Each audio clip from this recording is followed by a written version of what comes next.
William I was born as the illegitimate son of Robert, Duke of Normandy, sometime between 1027 and 1028 in Felice, Normandy.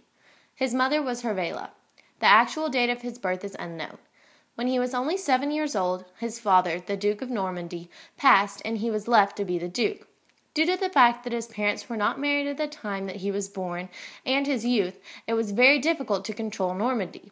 By the time he got older, in 1047, he was able to defeat the rebellion and establish himself as Duke and gain control.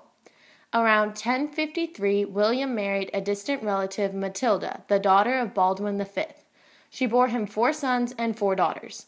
1066 is when William started making a name for himself and invaded England.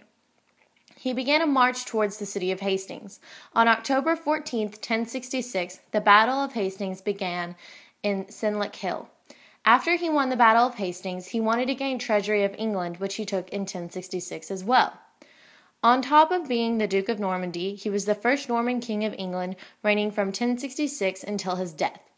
William also took London by forcing Edgar Atheling to surrender. In 1067, William the Conqueror returned to his home in Normandy and left England in the hands of 2 of his trusted regents. William spent a lot of time between 1073 and 1076 protecting Normandy. Soon after, his son Robert Curthose turned on him and started to work against him to get money and power. In 1087, he died in France from the wounds received at the siege of Mantes. He left Normandy to his eldest son, Robert Curthose. He left both his sword and his English crown to his second son, William. William the Conqueror was buried in St. Stephen's Abbey, Caen, Normandy, and his son was left to take over. As for the way he looked, historians have not found any authentic portraits of him. His characteristics were sometimes discussed in readings, but it is still hard to know what he looked like for sure.